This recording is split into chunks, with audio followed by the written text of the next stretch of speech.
O louco. Abre aspas. Ninguém se iluda. Se alguém dentre vós julgar ser sábio aos olhos deste mundo, torne-se louco para ser sábio. Pois a sabedoria deste mundo é loucura diante de Deus. Fecha aspas. São Paulo, 1 Coríntios, capítulo 3, versículos 18 e 19.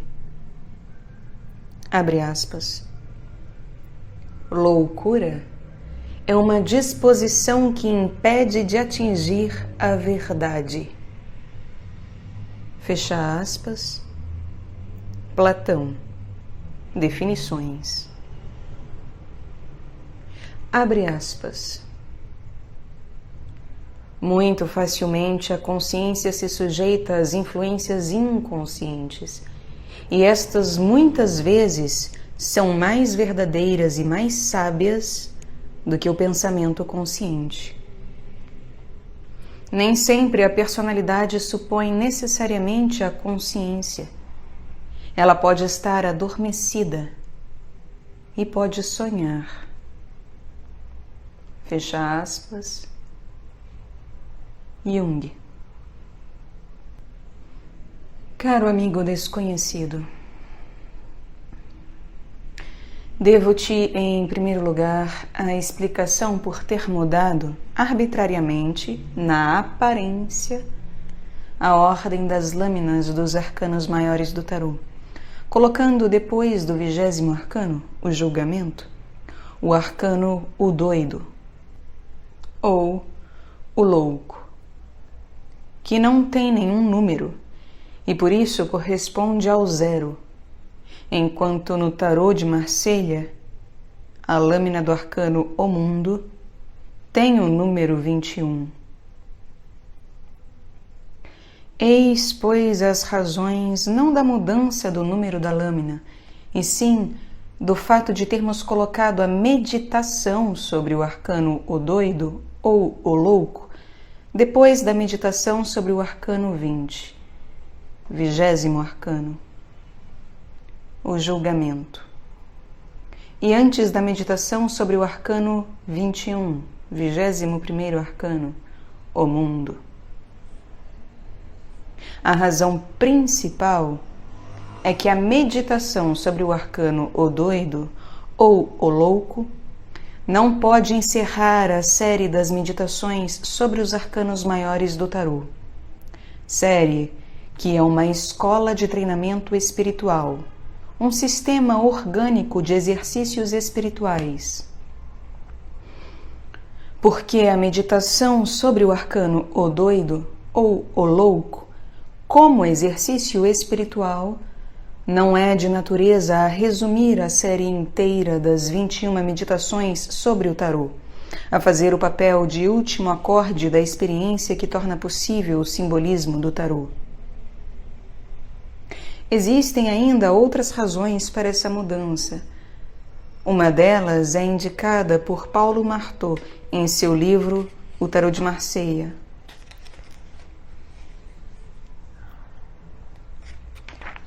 Escreve ele, abre aspas. Essa lâmina não é precisada por nenhum número, porque ela deveria ser 0 ou 22. Ela não pode ser 0, senão o doido representaria o indefinido universal, quando ele é móvel e simboliza uma passagem da evolução. Por outro lado, ela não pode ser caracterizada pelo número 22, isto é, por duas passividades, implicando uma inação, o que é absolutamente contrário à atitude da personagem representada nessa lâmina. Fecha aspas. E eis a terceira razão. Em São Petersburgo, na Rússia, há 50 anos mais ou menos, havia um grupo de esoteristas composto da nata da inteligência da capital. Esse grupo era hierarquizado interiormente, comportando vários graus: o de martinista, o de templário e o de Rosa Cruz. Propriamente falando, era escola de ensinamento e treinamento, compreendendo 3 cursos ou classes: a classe primária ou martinista, a classe secundária ou templário e a classe superior ou Rosa Cruz. À frente dessa escola estava o professor de matemática especial do Colégio dos Pajens, em São Petersburgo, Meubis. Depois da Revolução Bolchevique, que, não é necessário dizer, pôs fim ao grupo e ao seu trabalho, aquele que escreve essas linhas encontrou-se com alguns membros desse grupo disperso e tornou-se amigo deles. Sendo a amizade verdadeira, isto é, baseada numa confiança mútua sem reserva, os que pertenciam à elite dita Rosa Cruz do grupo lhe transmitiram tudo o que sabiam e lhe contaram tudo sobre o trabalho de seu grupo, inclusive as crises e as experiências penosas pelas quais tinham passado. Isso foi em 1920. Então, aquele que escreve estas linhas, embora já tivesse estudado o livro magistral do engenheiro Shmakov, Os Arcanos Maiores do Tarot, livro quase 2 vezes mais volumoso que o de Werth, e o de Marteau, e o livro de Ouspensky, publicado em 1917, ficou impressionado ao ver a que ponto o trabalho coletivo sobre o tarô pode ser frutuoso para o estudo, a pesquisa, o treinamento e o adiantamento no domínio esotérico. Porque todo o trabalho do grupo martinista templário Rosa Cruz se fundava no tarô. O estudo da Kabbalah, da magia, da astrologia, da alquimia e do hermetismo era guiado e inspirado nele pelo tarô. Isso dava ao trabalho toda uma coerência e unidade orgânicas excepcionais. Todo o problema da Kabbalah, da magia, da astrologia, da alquimia, etc., era tratado nele, como referindo-se a um arcano particular do tarô. Assim, por exemplo, meditava-se sobre as 22 letras do alfabeto hebraico, a fim de se descobrir seu sentido cabalístico, à luz dos 22 arcanos maiores do tarô. E se chegou à conclusão de que cada letra do alfabeto hebraico, entendida cabalisticamente, correspondia a um arcano maior do tarô. Era o Shin, a 21ª letra do alfabeto hebraico, que era atribuída ao arcano o doido, ou o louco. Dizia-se que ele era a letra do arcano do louco, e se acrescentava confidencialmente: o nome esotérico do arcano o louco, o doido, é amor.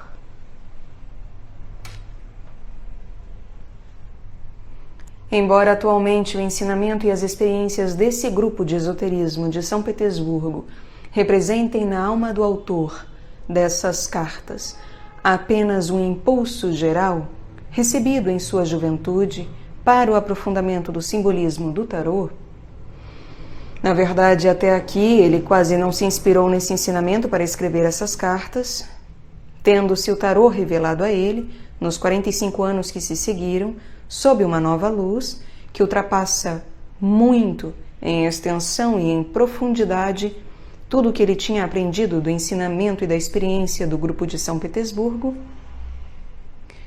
Mesmo assim, existe uma exceção.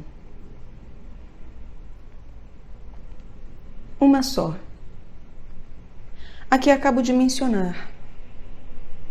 O arcano o louco, ou o doido, corresponde à letra Shin, consequentemente ao número 21. E seu nome esotérico é amor. Eis, caro amigo desconhecido, o motivo pelo qual a meditação sobre o arcano o doido vem depois sobre o arcano o julgamento e precede a meditação sobre o arcano o mundo. Além dessas duas razões relativas à ordem do trabalho meditativo sobre o tarô e a significação do número 21, era necessário prestar homenagem a esse grupo de esoteristas de São Petersburgo do começo do século. Primeiramente, examinemos a lâmina. Ela representa um homem vestido com roupa de bobo, caminhando apoiado num bastão e levando sacola suspensa em outro bastão, que ele leva no ombro direito. Enquanto caminha, é atacado por trás por um cão que lhe rasga a roupa. Ele usa um boné amarelo, encimado por grande borla vermelha, gola azul com pontas, terminando em guizos, calça azul e sapatos vermelhos. Seu casaco é vermelho com mangas azuis, saindo de mangas amarelas. Em sua cinta amarela estão presos vários guizos. Numa palavra, são vestes de bobo ou de louco medieval tradicional. O louco caminha da esquerda para a direita. Tem bastão na mão direita e com a esquerda segura sobre o ombro direito o bastão no qual está suspensa a sacola. A sua cabeça está voltada 3/4 para a direita. Ele está, pois, voltado para a direita. É o louco do bem, não do mal. O que é evidente também pelo fato de ele não se defender do cão, que poderia facilmente espantar com o bastão. O louco do bem. Bastam essas palavras para evocarem a figura pálida e magra de Dom Quixote de La Mancha, o cavaleiro errante que fazia todo mundo rir e que mereceu, durante sua vida, o epíteto de El Loco, o louco, e depois de sua morte o de El Bueno, o bom. Oh, Dom Quixote, saíste das páginas do romance de Miguel Cervantes como personagem literária, mas depois tiveste vida singular, bem mais intensa e mais real do que a da personagem literária. Frequentas a imaginação das gerações, uma após a outra, como experiência quase visionária. À tarde, num país árido e rochoso, de perfil irregular, quando as sombras se alongam, não se vê aparecer a tua forma de talhe elevado, rígido, montada no cavalo descarnado? Imaginação, visão, que digo, és encontrado muitas vezes em situações históricas difíceis, que se parecem com a paisagem árida e irregular, em que os corações são endurecidos e as nucas rijas. Foste tu. Foi a voz tua que ressoou mais forte que o rufar dos tambores em torno da guilhotina, no dia de termidor ou de frutidor do ano 2º ou 3º, gritando do alto do cadafalso: "Viva o rei!", antes que a cabeça rolasse no pó. Foste tu ainda que, diante da populaça jubilante, arrancaste do muro e resgataste um cartaz vermelho anunciando ao povo de São Petersburgo a aurora da nova era na Rússia, sendo logo atravessado pelas baionetas dos guardas vermelhos. Foste tu que declaraste altaneiramente às autoridades alemãs dos Países Baixos, invadidos e ocupados em 1941, que, ocupando esse país, a Alemanha infringia as convenções de Haia, assinadas por ela 30 anos antes. Dom Quixote de La Mancha age. Porque Cervantes não o inventou, mas o descreve como ele apareceu em Castela, no tempo do crepúsculo da cavalaria. Dom Quixote existia e agia bem antes de Cervantes, como existirá e agirá depois dele. Porque ele vive, de século em século, a vida do arquétipo, revelando-se no decurso das idades através de muitas pessoas e de muitas maneiras. Cervantes o pintou como cavaleiro errante. E os imaginários da Idade Média no-lo apresentam como o doido, ou o louco do tarô. Como imagem, o louco é medieval, é evidente. Mas como ideia, como arquétipo, como arcano, enfim, qual é a sua origem? Grega? Creio que sim. Egípcia? Admito de boa vontade. Mais antiga ainda? Por que não? As ideias, os arquétipos, os arcanos são sem idade. Somente a sua representação, o símbolo representado, pode ser atribuído a uma época determinada.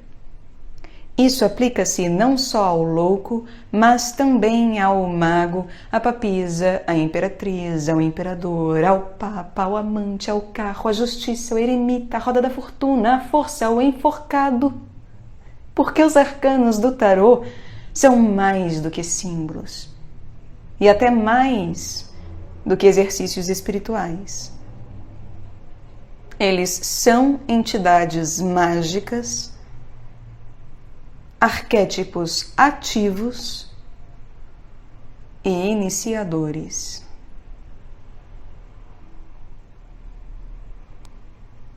Além de Dom Quixote, também Orfeu, o judeu errante, Dom Juan,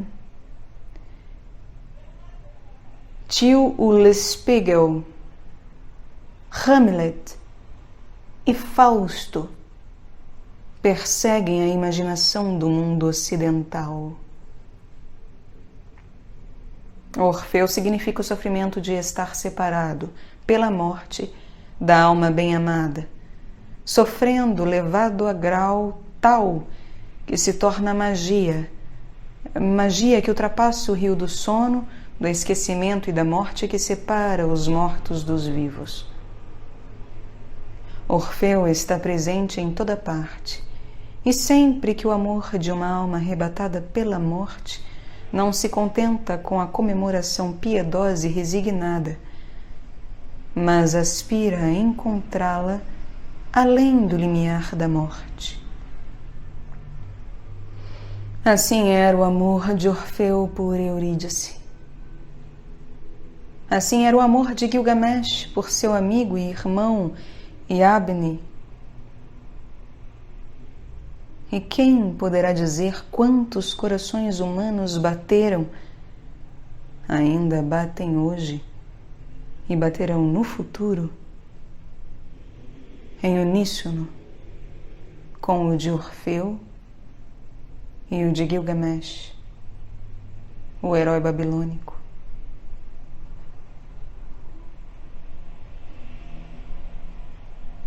O judeu errante, ou Asvero, é o arquétipo da outra imortalidade, a da cristalização, da qual falamos na carta sobre o 13º arcano do tarô, a morte. Ele representa o princípio e a alma da magia que aspira à coagulação do corpo vital, corpo etéreo, ao ponto de se tornar pedra, muito dura para a foice da morte. A fórmula subjacente a essa magia é o inverso daquela da vida e da graça. Ela é, abre aspas, tu não és digno de entrar em minha casa. Fecha aspas. Isto é o contrário da fórmula, abre aspas,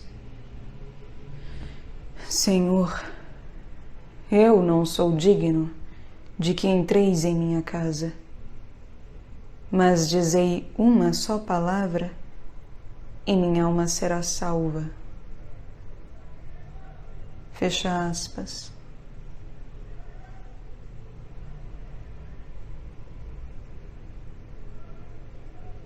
Eis o último segredo e o grande arcano daqueles que se talham em pedras e com essas pedras querem edificar o templo da humanidade. E aí, basta conferir a meditação sobre o 16º arcano, a torre. Nem é necessário dizer que somente um punhado dentre eles o sabe. Os outros, a maior parte, nem duvidam.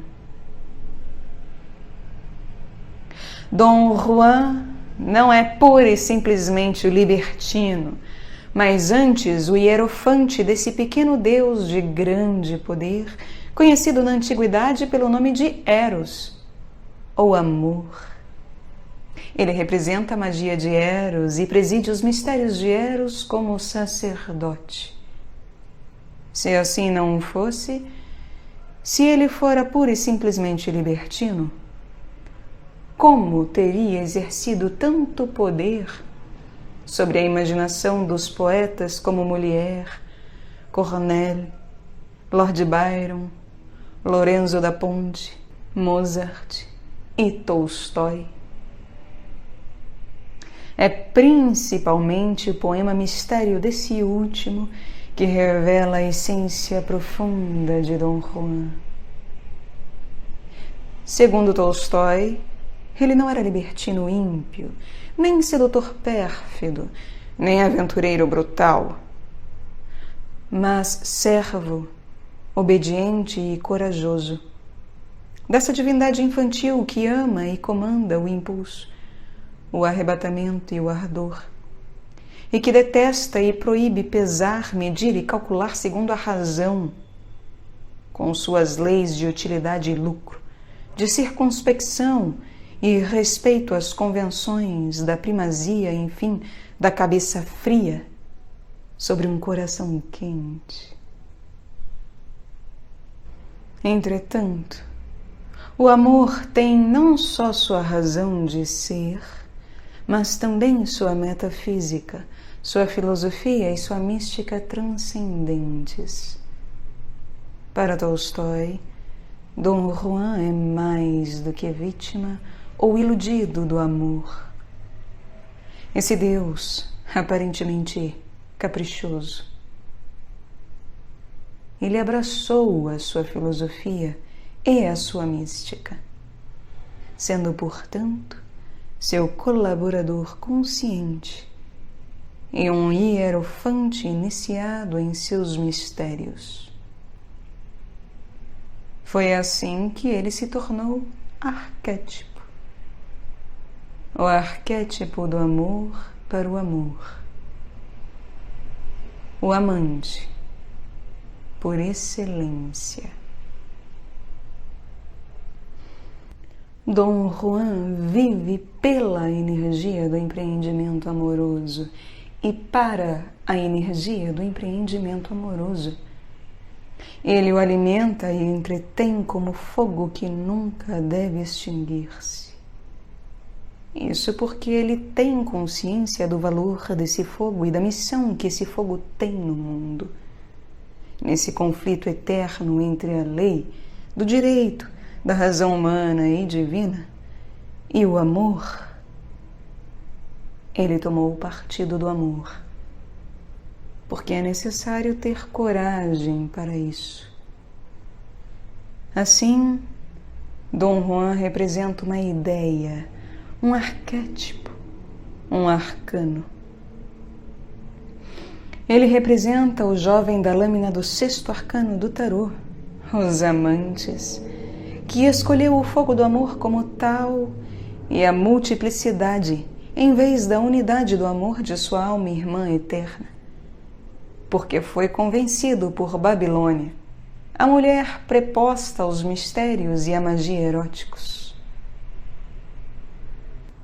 Till Eulenspiegel, o vagabundo flamengo de Dahme, perto de Bruges, herói de muitas narrativas populares de mistificação e farsa, também herói trágico da epopeia de Coster, é o arqueiro do anarquismo revolucionário que não tem fé nem lei, porque ficou completamente desencantado com as autoridades humanas. É o espírito de rebelião contra toda a autoridade, em nome da liberdade do indivíduo, liberdade do vagabundo, que não tem nada, não obedece a ninguém, não tem medo de nada, não espera nenhuma recompensa e não teme nenhum castigo, tanto aqui como no além. Espírito zombeteiro, que derruba os templos e os altares da humanidade, fazendo-os ruir por meio de sua varinha mágica. O ridículo. Tocando as coisas, essa varinha as transforma. O solene em pomposo. O emocionante em sentimental. O corajoso em presunçoso. A aflição em lamúrias. E o amor em capricho.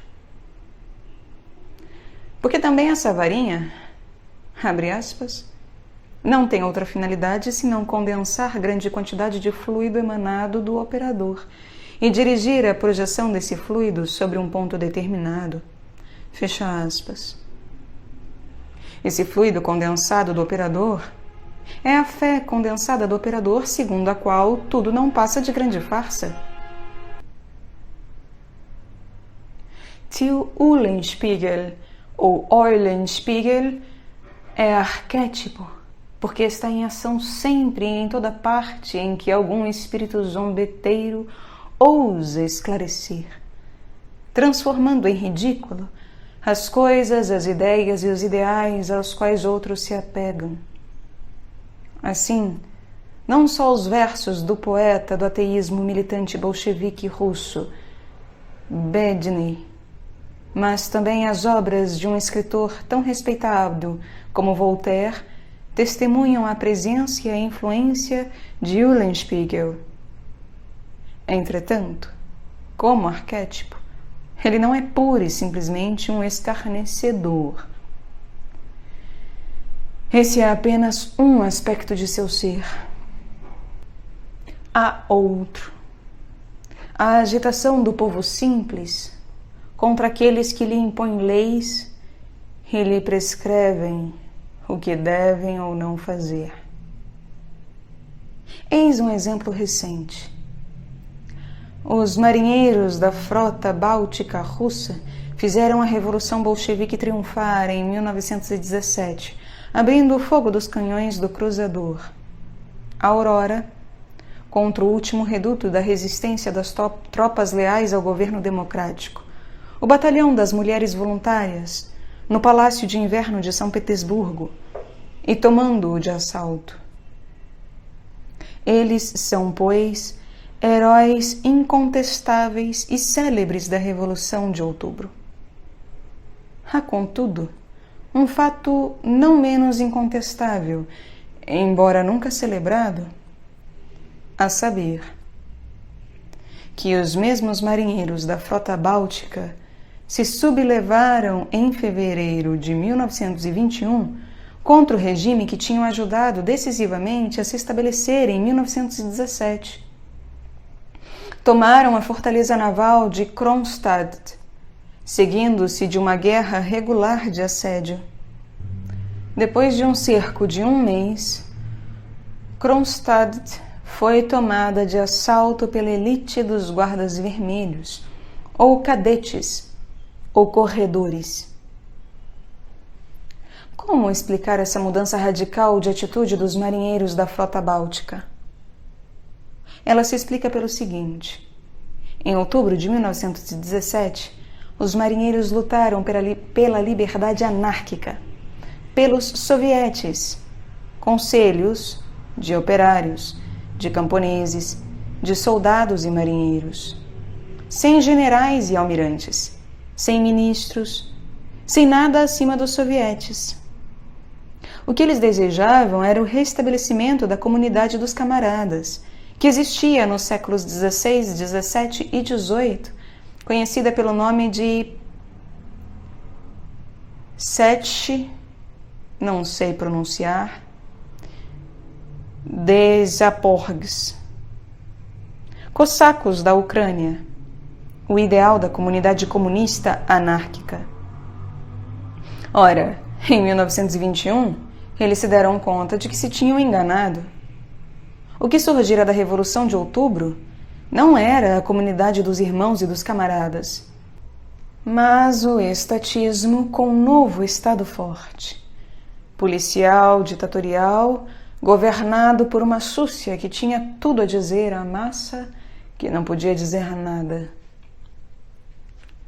Tendo compreendido seu engano, os marinheiros recorreram às armas. Era ainda Eulenspiegel que invisivelmente estava à frente, como estivera à frente das multidões que tomaram a Bastilha, e como tinha sido o autor da Carmagnole, da Ronda Revolucionária, dançada em 1793, e da canção que a acompanhava. Kierkegaard, o pensador religioso dinamarquês que começou a corrente filosófica e psicológica conhecida pelo nome de existencialismo, diz, abre aspas, que em filosofia moderna se falou muito, e se fala muito, da tese de que a especulação começa com a dúvida. Quanto a mim, em vão procurei nela uma resposta à interrogação: em que a dúvida difere do desespero? A dúvida é o desespero do pensamento. O desespero é a dúvida da personalidade. Eis porque insisto tanto na escolha que ela se tornou minha senha, a força de minha visão de vida. Fecha aspas. A filosofia existencial de nossos dias difere, portanto, da filosofia especulativa tradicional, porque se funda no desespero, isto é, na dúvida da personalidade toda, ao passo que a filosofia especulativa se funda na dúvida, vale dizer, no desespero só do pensamento. Ora, todo desespero, toda dúvida da personalidade se resume na famosa questão de Hamlet: ser ou não ser? To be or not to be? Porque, como Kierkegaard, o pensador dinamarquês, é o autor do existencialismo moderno, Hamlet, o príncipe da Dinamarca, herói da lenda narrada por gramáticos e do drama de Shakespeare, é o arquétipo do existencialismo, do desespero da personalidade. Ele é o arquétipo do isolamento da consciência completamente autônoma, desenraizada tanto da natureza como do mundo espiritual. O homem no ponto zero, entre dois campos de gravitação, o terrestre e o celeste. A dúvida é mais do que um estado psicológico de indecisão. Ela é a permanência da alma na esfera intermediária entre os dois campos de atração, o terrestre e o celeste, de onde não é possível sair a não ser pelo ato de fé pura e simples, saído da alma, sem que o céu e a terra tomem parte nele. Trata-se, pois, de ato da personalidade livre em face do silêncio completo da terra e do céu. Hamlet é o arquétipo dessa prova, cujo resultado é o ato de fé ou o desespero e a loucura. O Doutor Fausto é a síntese das loucuras e das sabedorias dos 6 arquétipos dos quais falamos há pouco. Como Dom Quixote, ele está à procura de façanhas inauditas. Como Orfeu, ele procura o retorno do dia das trevas da morte e dos séculos passados de Helena de Troia, que ele ama apaixonadamente, a despeito dos séculos e da soleira da morte, que o separam dela. Como Dom Juan, ele vê Helena em cada mulher e procura o eterno feminino nos e por meio dos amores particulares. Como Asvero, ele se rejuvenesce por meio de magia tenebrosa, a fim de começar outra vida e nova biografia terrestre, que não será interrompida pela morte, isto é, nova encarnação, sem desencarnação precedente. E como Till Eulenspiegel, ele se desfez de todo o conforto e de toda a autoridade religiosa, científica e política e, em companhia de Mefistófeles, zomba dos freios morais e outros que entravam à liberdade de ousar e de querer. Como Hamlet, ele sofre a provação da grande dúvida existencial de ser ou não ser, sob a forma de viver ou não viver.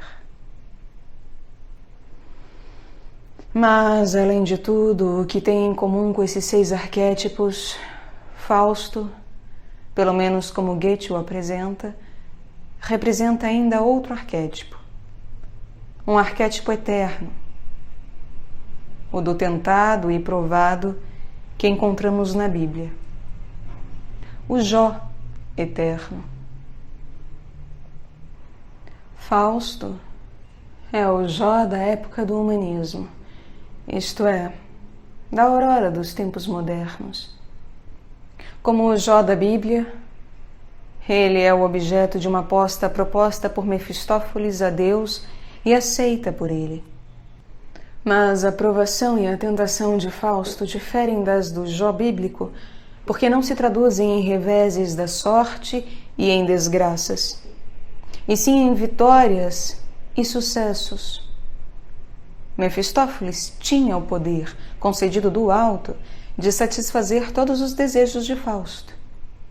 E a provação da qual se tratava consistia em saber se o mundo do relativo e do passageiro poderia satisfazer Fausto, o homem saído da Idade Média, o homem moderno. Se todas as alegrias terrenas, isoladas ou juntas, podem adormecer a aspiração do homem ao absoluto e ao eterno, tornando-o completamente satisfeito e feliz. Jó mostrou que a dor que o mundo pode infligir é incapaz de afastar a alma humana de Deus. Fausto mostrou que a alegria que o mundo pode oferecer também é incapaz.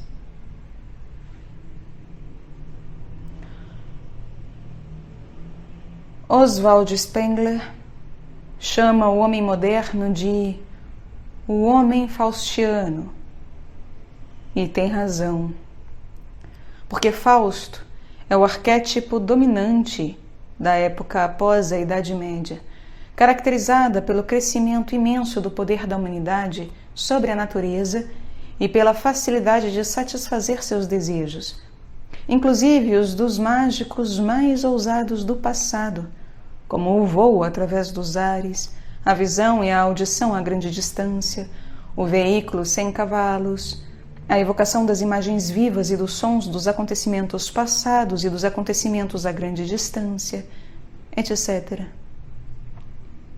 Abre aspas.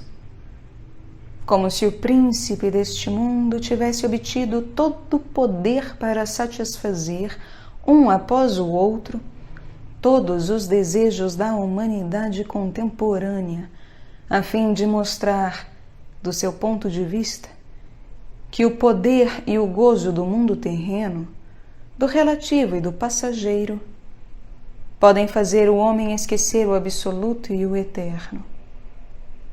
Esquecer a Deus. E do ponto de vista de Deus, a fim de mostrar às hierarquias do mal que o homem é superior ao relativo e ao passageiro, e que nenhum poder ou gozo terreno jamais poderá satisfazê-lo. A prova de que nossa época é a de Fausto. A aprovação dos desejos satisfeitos. O fenômeno mais recente de nossa época é o comunismo, ou, se preferirdes, o estatismo social e coletivo. Ele procura declaradamente a satisfação tão completa quanto possível das necessidades e dos desejos do maior número possível de pessoas na Terra. Pois bem, ele terá êxito, digamos, na Rússia. Cada um terá casa bem mobiliada, com telefone, rádio, aparelho de televisão, geladeira, máquina de lavar. E que mais? Cinema, teatro, concertos, balé, esportes. Mais ainda, a ciência fornecerá ocasiões e oportunidades novas para a atividade, a imaginação e o desejo. Serão feitas visitas à Lua, aos planetas. Haverá aventuras inauditas de experiências e de conhecimentos que ainda não podemos imaginar, como, por exemplo, a descoberta da existência de outros seres inteligentes, de outras humanidades nos planetas. E depois? Não há mais resposta.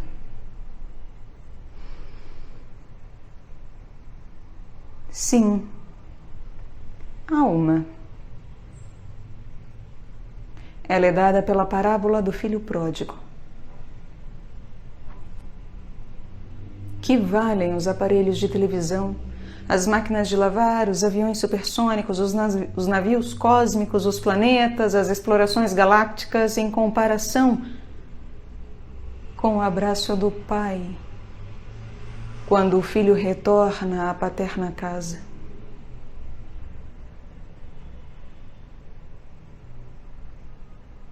A prova de nosso tempo é a do desejo satisfeito.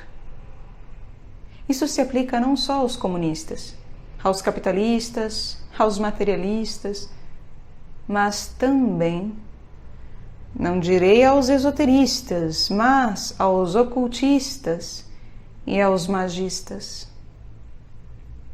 Porque também eles estão sob o signo da mesma prova.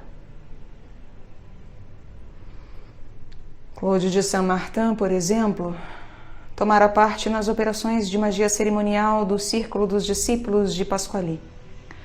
Essa magia mostrara-se a ele eficaz e real. Mas depois de se ter convencido da realidade e da eficácia da magia cerimonial, ele, com pleno conhecimento de causa, voltou as costas às práticas mágicas e abraçou o misticismo de Jacob Böhme, o mundo das experiências inefáveis, das relações entre a alma e Deus. Ele passou, pois, pela prova. Os fenômenos mágicos, os passes, não conseguiram retê-lo em seu movimento para o absoluto e o eterno, enquanto seu companheiro e condiscípulo de outrora, Jean-Baptiste, se bem que espiritualista e crente sincero, permaneceu fiel à magia cerimonial e ao ritualismo iniciático até a morte. Eliphas Levi, autor de Dogma e Ritual da Alta Magia, foi, sem dúvida, o pioneiro da teoria e da prática da magia cerimonial do século XIX. Ele teve a coragem ou a audácia de apresentar a magia em público como coisa real e como coisa inteligível. Isso depois da voga do iluminismo e em plena era do materialismo. Pode-se censurar-lhe alguma falta de coragem? Foi, no entanto, o que fez Madame Blavatsky. Ela afirma que mais tarde ele teria renegado seu ensinamento mágico e se teria voltado para o misticismo cristão, com medo de ser criticado pelas autoridades eclesiásticas. A verdade é que Eliphas Levi, o magista intrépido que, em Londres, evocou Apolônio de Tiana, tendo ultrapassado os limites da magia cerimonial, concentrou-se na mística e na gnose do hermetismo cristão. Como Saint-Martin, também ele passou pela prova faustiana. Por isso, o que Saint-Martin escreveu a Leibsdorf sobre as razões de sua conversão da magia cerimonial à mística aplica-se também ao caso de Eliphas Levi. Abre aspas. Essas iniciações, pelas quais passei em minha primeira escola e que deixei há muito tempo, para me entregar à única que é verdadeiramente segundo o meu coração. Posso assegurar-vos que recebi pela via interior verdades e alegrias 1000 vezes acima do que recebi pela via do exterior. Não há mais iniciação senão a de Deus e de seu Verbo eterno que está em nós. Fecha aspas.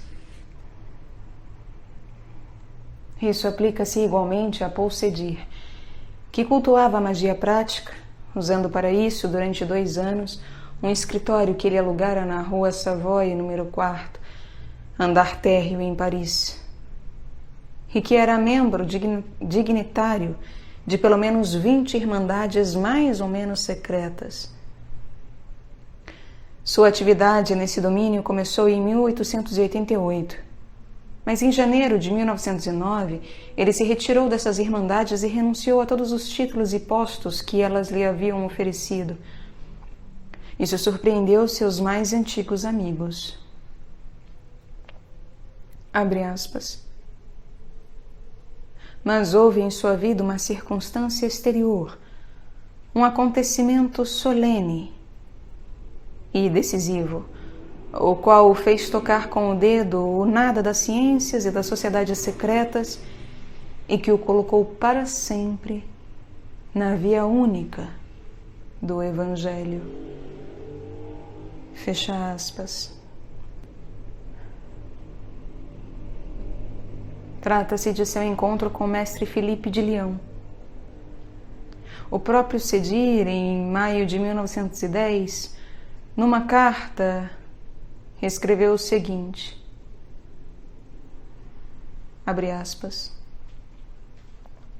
quanto a mim, com alguns companheiros, passei por todos os esoterismos e explorei todas as criptas com a mais fervorosa sinceridade, com a mais viva esperança de ser bem-sucedido. Mas nenhuma das certezas afinal conseguidas me pareceu a certeza. Rabinos me comunicaram manuscritos desconhecidos. Alquimistas me admitiram em seus laboratórios. Sufistas, budistas e taoístas me levaram durante longas vigílias aos lugares de seus deuses. Um Brahmane me permitiu copiar suas tábuas de mantras. Um yogi me confiou os segredos da contemplação. Mas uma tarde, depois de certo encontro, tudo o que esses homens admiráveis me tinham ensinado tornou-se para mim como o vapor leve que, na hora do crepúsculo, sobe da terra superaquecida. Fecha aspas.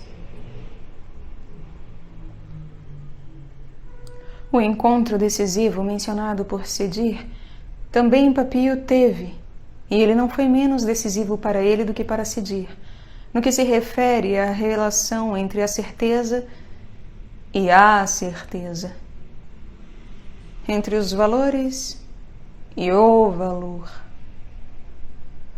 Mas, sendo médico e habituado a considerar em primeiro lugar o bem dos pacientes que punham nele sua confiança, não renunciou a nenhuma das responsabilidades aceitas no passado e não se retirou de nenhum grupo cuja responsabilidade tinha assumido, embora seu coração já estivesse em outro lugar. Sua mudança consistia na primazia do espiritualismo cristão, a qual ele punha em relevo de maneira radical, o que lhe valeu ser censurado por Robert Ambelin de ternura pelo catolicismo e ser tratado com o inevitável epíteto de jesuíta por alguns franco-maçons. Mas diga-se o que se disser e agrade ou não, a evolução de Papi não é nada mais do que a prova faustiana coroada de sucesso. Esses exemplos, e poderíamos citar outros, bastam para ilustrar a experiência da prova faustiana e sua natureza no domínio do ocultismo. Todo ocultista deve passar por essa prova, porque é só depois de se ter submetido a ela, isto é, depois de ter conhecido a magia arbitrária, que o ocultista encontra a magia divina, a gnose e a mística do hermetismo cristão. Então ele se transformará de erudito em sábio, de magista em mago, de gnosticizante em gnóstico e de apreciador de mistério em místico. Assim seja.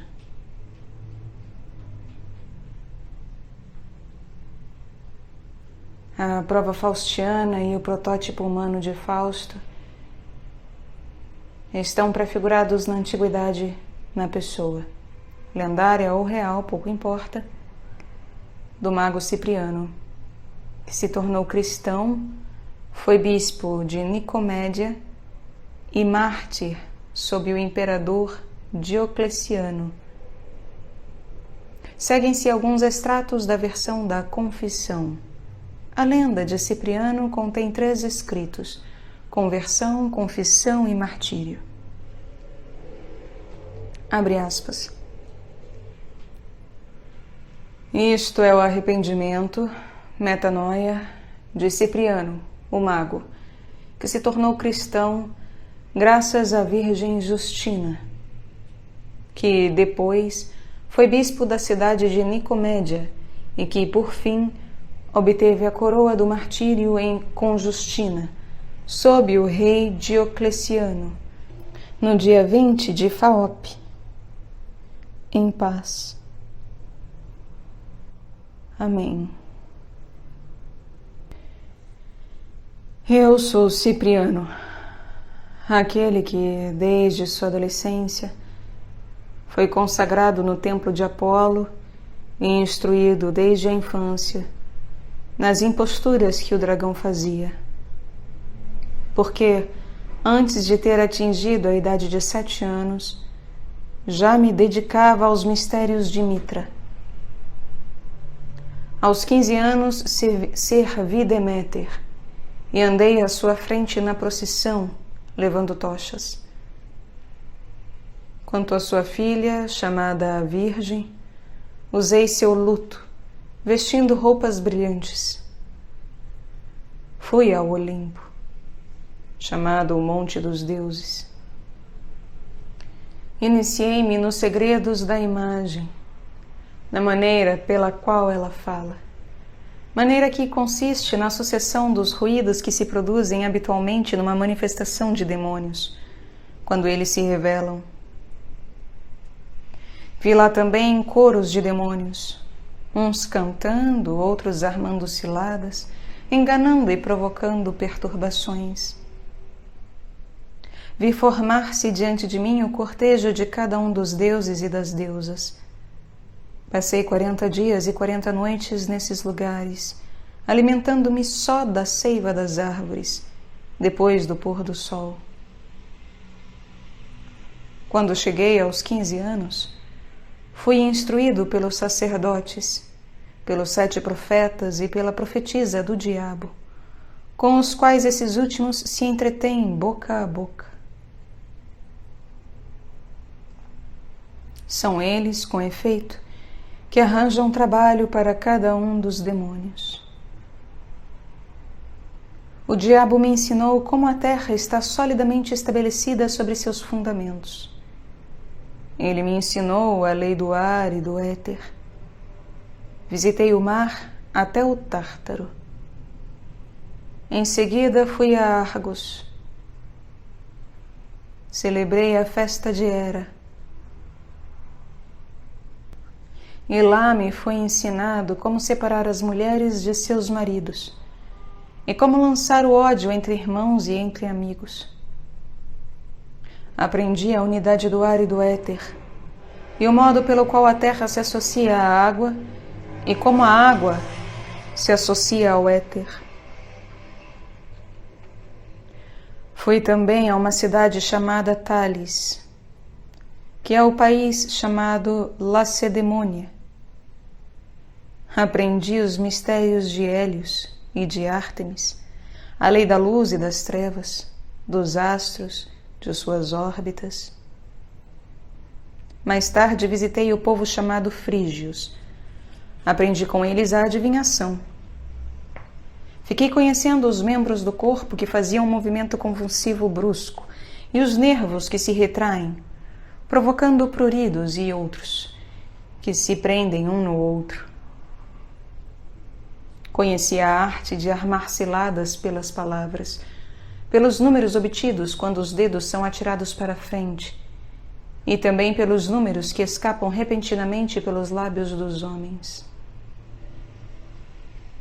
Criei coisas com minhas palavras e constatei que eram reais. Fui ainda a Mênfis e a Heliópolis. Visitei seus subterrâneos escuros, onde os demônios do ar fazem suas reuniões com os demônios que permanecem na terra. Aprendi que eles induzem os homens às tentações e como os espíritos lutam com os demônios. Fiquei sabendo quantos eram os arcontes das trevas e as relações que eles têm com as almas e os corpos privados de razão, inclusive com os peixes, e qual é a obra realizada por eles, arcontes. Um provocando a fuga do homem, outro agindo sobre a inteligência para que o homem se entregue a ele, outro agindo em sua memória, outro inspirando-lhe terror, outro procedendo por meio de ardis astuciosos, outro pela surpresa, outro provocando esquecimento, outro agindo sobre a multidão para que ela se revolte, e muitos outros fenômenos que são produzidos do mesmo modo. Vi as almas dos gigantes encerradas nas trevas, suportando a sombra da terra, as quais se pareciam com alguém que carrega pesado fardo. Vi dragões entrarem em contato com os demônios e senti o gosto amargo do veneno que sai de suas bocas. Veneno usado pelos espíritos do ar para causarem todos esses males aos homens. Vi nesses lugares o espírito de mentira com uma aparência de muitos aspectos, o espírito de luxúria com 3 faces, o espírito de cólera, que é como pedra dura, o espírito de astúcia, com grande número de línguas aguçadas, o espírito de ódio, que é como cego, com os olhos atrás da cabeça, sempre fugindo da luz. O espírito da maldade, que se apresenta como osso dessecado. Vi também a aparência da vanglória, da virtude e da justiça estéril, pelas quais os demônios enganaram os filósofos gregos. Todas elas são, com efeito, impotentes e sem força. Algumas são como a poeira, outras como as sombras. Os demônios que fazem os ídolos agir, induzindo os filósofos gregos em erro, são em número de 365. Todas essas coisas não poderei vô-las dizer uma a uma, sem escrever vários livros. Mas vou contar-vos algumas, que bastarão para tornar claro o ardor de minha impiedade. Fecha aspas. Abre aspas. Quando atingi a idade de 30 anos, deixei o Egito e fui para o país dos caldeus, a fim de aprender como é o éter. As pessoas de lá dizem que ele está estabelecido acima do fogo, mas os sábios dentre eles pretendem que ele fique acima da luz. Foram-me enumeradas as 365 partes do éter, cada uma das quais tem sua própria natureza e entra em contato com a força das substâncias materiais que são nossos corpos. Algumas dentre elas, entretanto, não obedecem e mantêm atitude contrária à palavra da luz. Foi-me ensinado igualmente como elas foram persuadidas a participar do desígnio dos seres materiais, como lhes foi ensinada a vontade da lua e como elas lhe obedecem. Vi ainda mediadores que se encontram entre elas. Fiquei surpreso com o número dos espíritos das trevas que se encontram no ar. Aprendi as convenções que eles elaboram entre si e me surpreendi ao constatar que eles se submeteram a elas. Nesse lugar existe uma constituição, uma boa vontade, um mandamento e um bom senso que lhe permitem gozar da vida em comum. Se quiser descrer-me, via ele, o diabo, face a face. Eu o fiz aparecer diante de mim por meio de oferendas. Se tiverdes por verdadeira minha palavra, eu o saudei boca a boca. Falei com ele, e ele pensou que eu fosse um dos grandes que estavam diante dele. Chamou-me de jovem dotado que é fácil instruir, e também de pequeno digno de minha sociedade.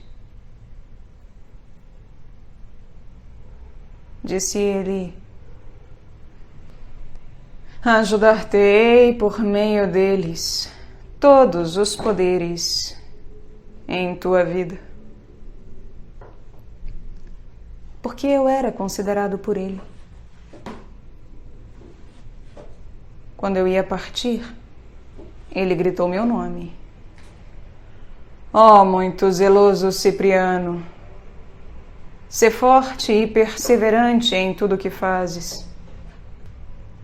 E a sua aparência se assemelhava a uma flor de alegria. Ponto de interrogação. E estava ornada de pedras preciosas. Ele tinha na cabeça uma coroa cravejada dessas mesmas pedras, cujo brilho se difundia por todo esse lugar. E a sua veste emitia irradiações tão fortes que o lugar em que ele se achava se mexia. Fecha aspas.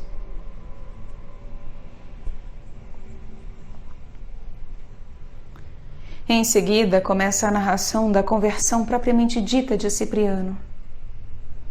Pois bem, eis um homem rico de experiência e conhecimento, para o qual, como disse abre aspas, depois de um encontro com a Virgem cristã Justina, tudo que os sábios da Grécia, da Frígia, do Egito, da Caldeia lhe tinham ensinado, se tornou como o vapor leve que sobe da terra superaquecida na hora do crepúsculo. Fecha aspas.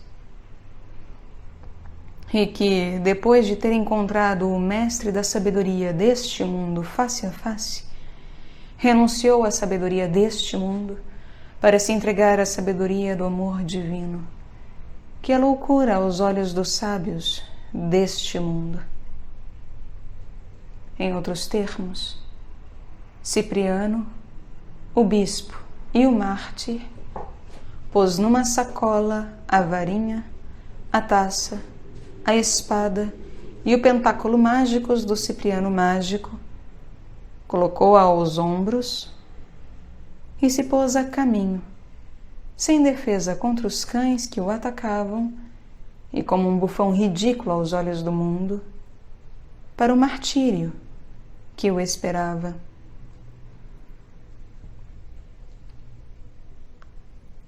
Eis o doido, deviam dizer-se os co-iniciados gregos, frígios, egípcios e caldeus.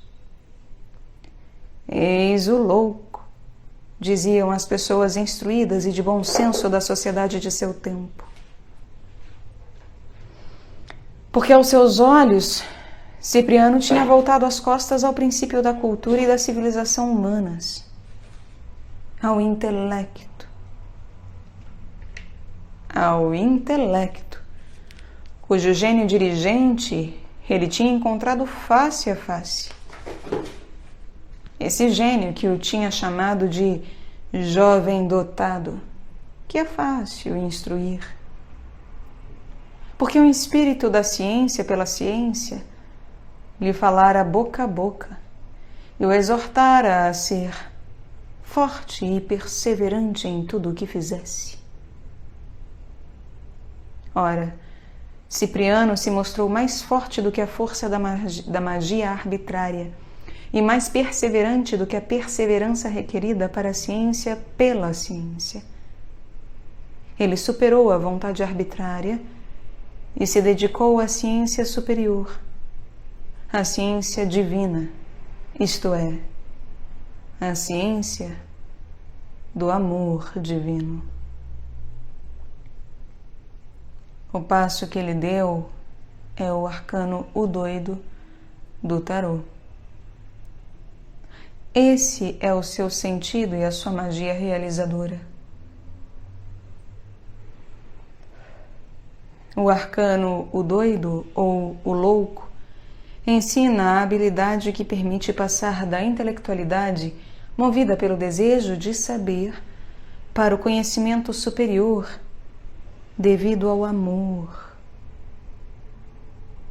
Trata-se da passagem da consciência que a literatura teosófica chama o pequeno Manas para a consciência que ela denomina o grande Manas, ou Manas Buddhi, o que corresponde à passagem da consciência do si mesmo para a consciência do si mesmo espiritual da literatura antroposófica. Em outros termos, o arcano O Doido do tarô tem ligação com a transformação da consciência pessoal em consciência cósmica, na qual o eu não é mais o autor do ato do conhecimento, mas acolhe, daí por diante, o conhecimento, submetendo-se à lei da pobreza, da obediência e da castidade.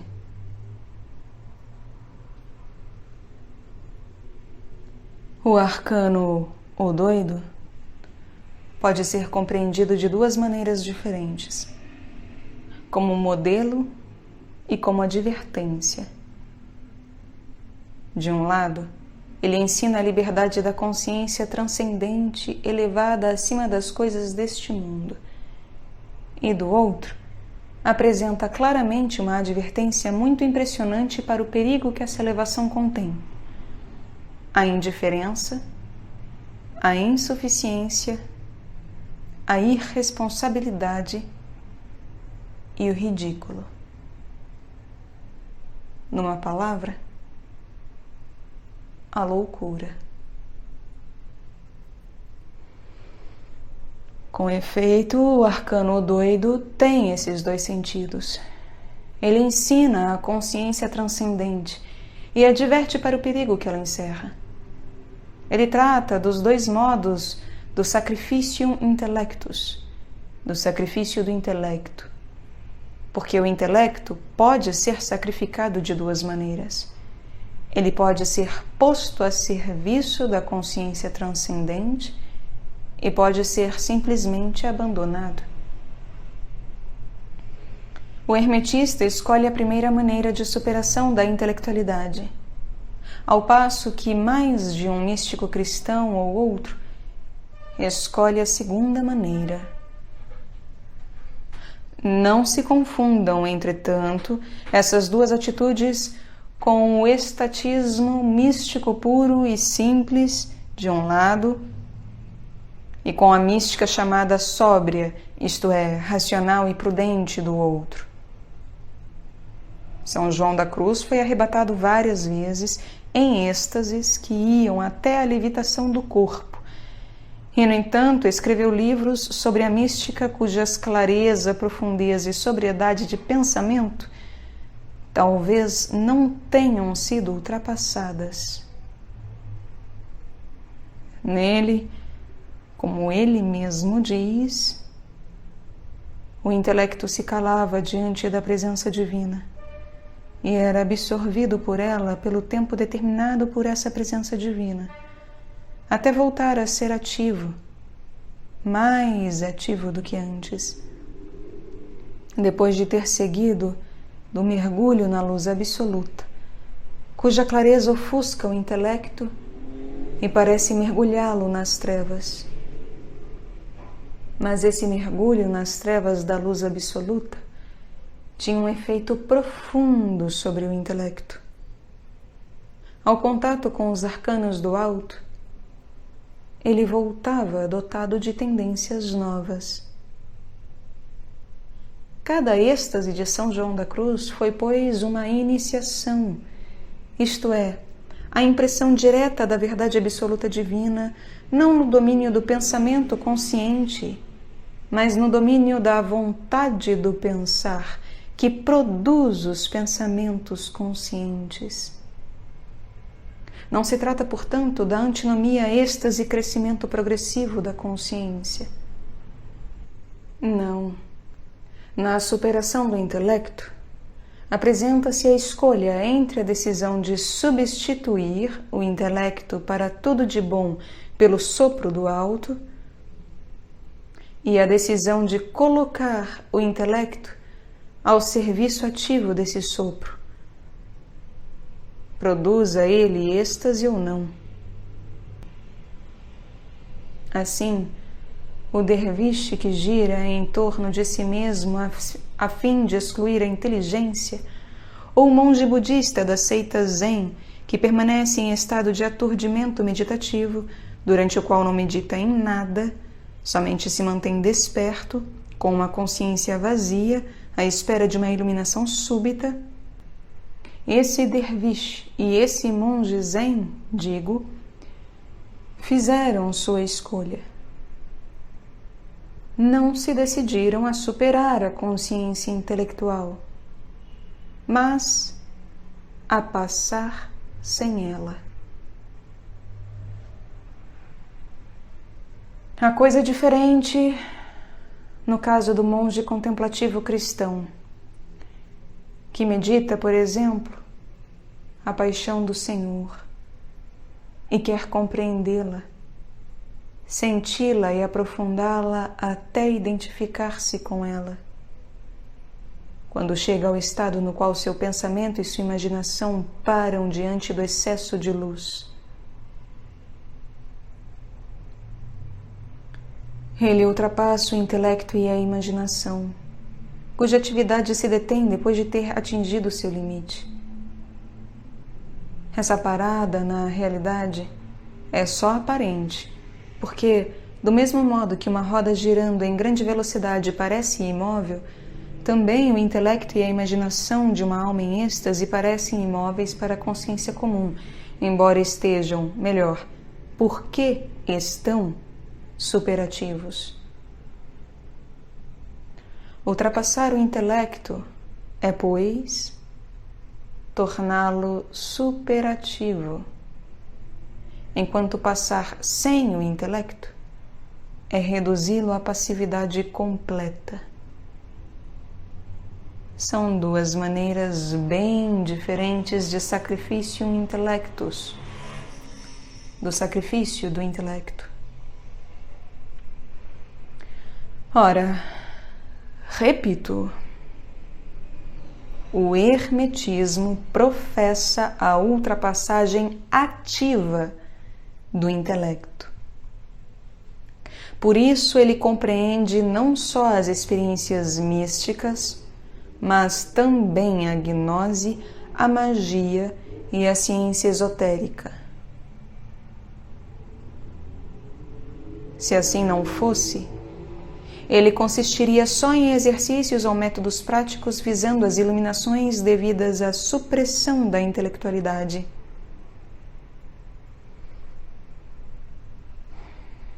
Toda a história do hermetismo no decurso das idades é, de um lado, a da inspiração contínua de século em século, e do outro, a da reação ativa da inteligência humana de século em século. O 21º arcano do tarô é, portanto, o do método que o hermetismo usa para sacrificar o intelecto à espiritualidade, de maneira que ele cresça e se desenvolva, em vez de enfraquecer e se atrofiar. É o arcano da conjunctio oppositorum, união dos opostos, do matrimônio dos opostos, a saber, da intelectualidade discursiva e da espiritualidade iluminadora. Ou, em outros termos, da obra alquímica da união da sabedoria humana, que é loucura aos olhos de Deus, com a sabedoria divina, que é loucura aos olhos dos homens, de maneira que resulte disso não uma dupla loucura, mas uma só sabedoria que compreenda tanto o que está no alto como o que está embaixo. Para compreendermos melhor do que se trata, examinemos primeiramente as peripécias que intervêm na relação entre a intelectualidade e a espiritualidade, entre o conhecimento e a revelação no plano histórico. Quando São Paulo escreve, abre aspas, os judeus pedem sinais e os gregos andam em busca de sabedoria, nós, porém, anunciamos Cristo crucificado, que para os judeus é escândalo, para os gentios é loucura, mas para aqueles que são chamados, tanto judeus como gregos, é Cristo, poder de Deus e sabedoria de Deus. Fecha aspas.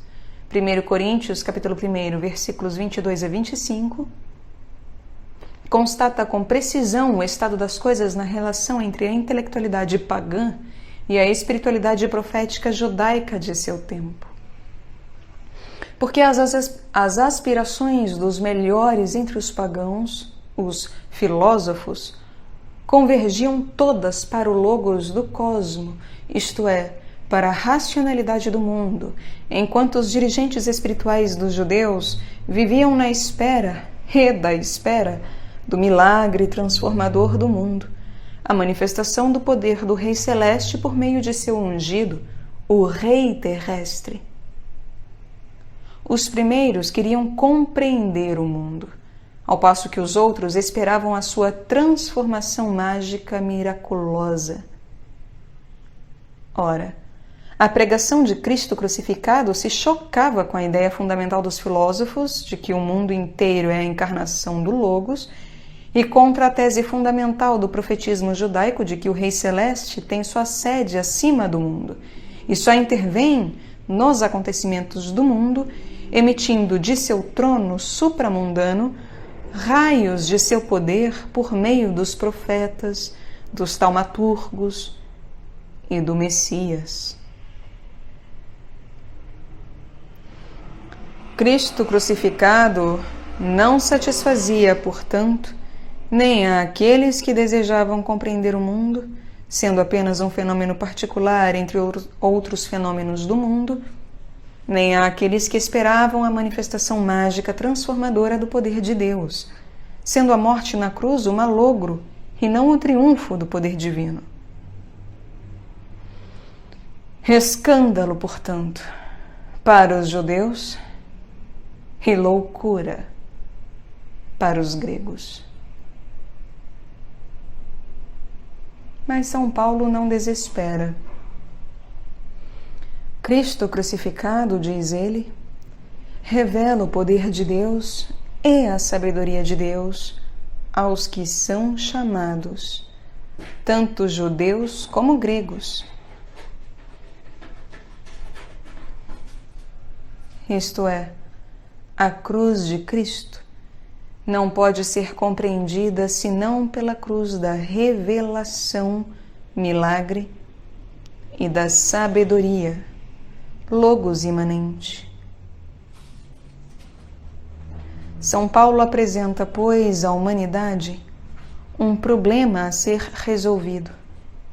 Melhor, uma tarefa a ser cumprida.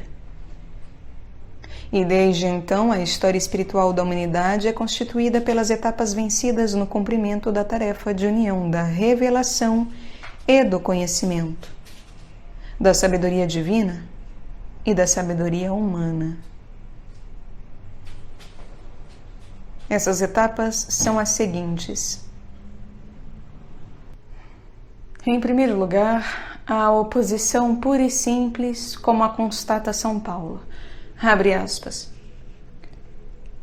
Se alguém dentre vós julga ser sábio aos olhos deste mundo, torne-se louco para ser sábio, pois a sabedoria deste mundo é loucura diante de Deus. Fecha aspas. Mais tarde, essa oposição se tornou paralelismo, admitido e tolerado, uma espécie de coexistência pacífica dos domínios espiritual e intelectual. A afirmação do Evangelho, os filhos deste século são mais prudentes com sua geração do que os filhos da luz, exprime admiravelmente a ideia fundamental subjacente no paralelismo da espiritualidade e da intelectualidade. Esse paralelismo se manifesta historicamente na dualidade, admitida e tolerada, da filosofia e da teologia.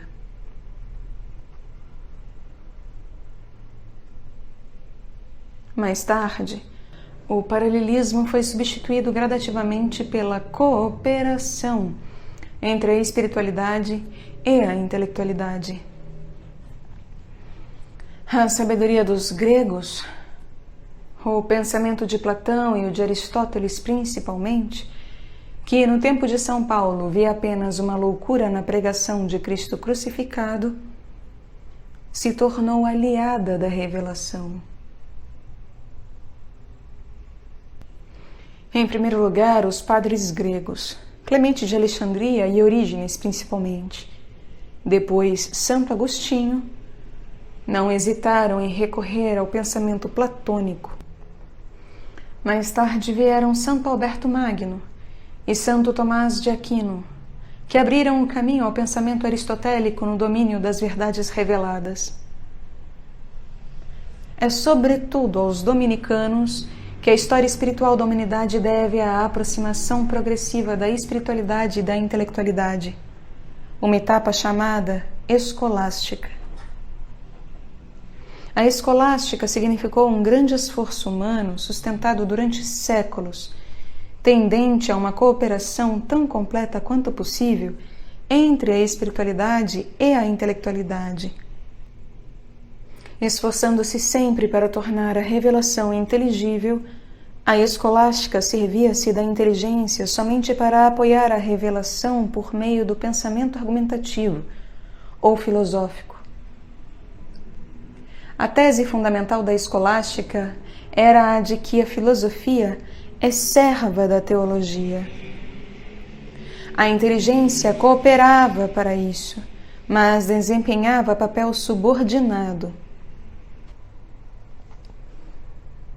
A escolástica não conseguiu, portanto, levar ao seu termo a obra alquímica da fusão da espiritualidade e da intelectualidade, a obra do matrimônio do Sol e da Lua, da qual resulta o terceiro princípio, chamado na alquimia de pedra filosofal.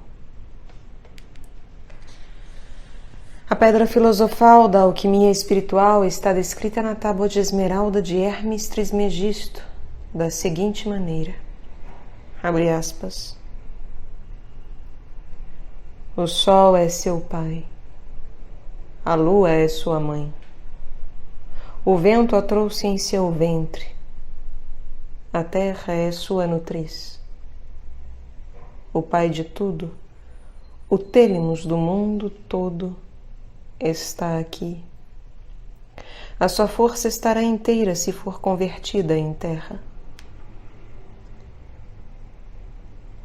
Tu separarás a terra do fogo, o sutil do espesso, docemente, com grande aplicação. Ele sobe da terra para o céu, desce de novo para a terra, e recebe a força das coisas superiores e inferiores. Fecha aspas. Isso significa que os profetas da indução, que sobe da terra para o céu, e da dedução, que desce para a terra, da oração, que sobe da terra para o céu, e da revelação, que desce para a terra, do esforço humano e da ação da graça do alto, se unem para se tornarem um círculo inteiro que se aperta e se concentra até tornar-se um ponto no qual a subida e a descida são simultâneas e coincidem. Esse ponto é a pedra filosofal, ou o princípio da identidade do humano e do divino, do humanismo e do profetismo, da inteligência e da revelação, da intelectualidade e da espiritualidade. Em outros termos, ele ainda é a solução do problema apresentado por São Paulo, ou melhor, o cumprimento da tarefa dada por ele, quando falou da cruz, que é loucura para os gregos e escândalo para os judeus, mas que é poder de Deus e sabedoria de Deus para aqueles que são chamados, tanto judeus como gregos. Ora, a missão histórica do hermetismo consiste em fazer progredir a obra alquímica que está em execução, a grande obra da pedra filosofal, ou da união da espiritualidade e da intelectualidade. O hermetismo tem por vocação ser a crista da onda do esforço humano contemporâneo que aspira à fusão da espiritualidade e da intelectualidade. Esse esforço e essa aspiração são mais amplos do que o grupo de hermetistas propriamente ditos, dispersos pelo mundo. Provavelmente existem muitas pessoas que não são hermetistas declarados e que estão engajados no esforço que visa a fusão da espiritualidade e da intelectualidade.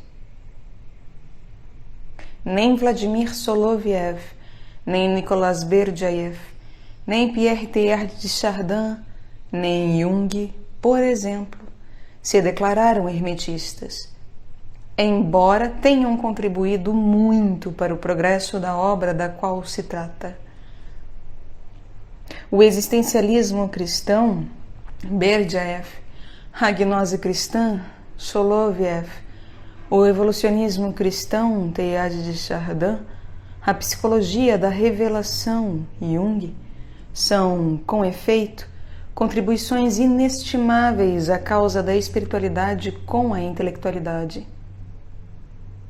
Embora não tenham feito profissão de hermetismo, eles serviam à sua causa e se inspiravam nas mesmas fontes. O hermetismo tem, pois, aliados e colaboradores além de seus adeptos. O espírito sopra onde quer, mas a tarefa da tradição hermética consiste em manter, sem pretender o monopólio, Deus a livre disso, o antigo ideal de têlimos de todo o mundo que sobe da terra para o céu, desce de novo para a terra e recebe a força das coisas superiores e inferiores. A sua tarefa consiste em ser o guardião da grande obra espiritual. Ser guardião significa duas coisas. Primeiro, o estudo e a aplicação prática da herança do passado. E depois, o esforço criador continuado, tendente ao avanço da obra. Porque a tradição só vive quando se aprofunda, se eleva e se estende. Só a conservação não é suficiente. Apenas o cadáver se presta a uma conservação na forma de mumificação. A grande obra espiritual, sempre do ponto de vista histórico, se opera sob a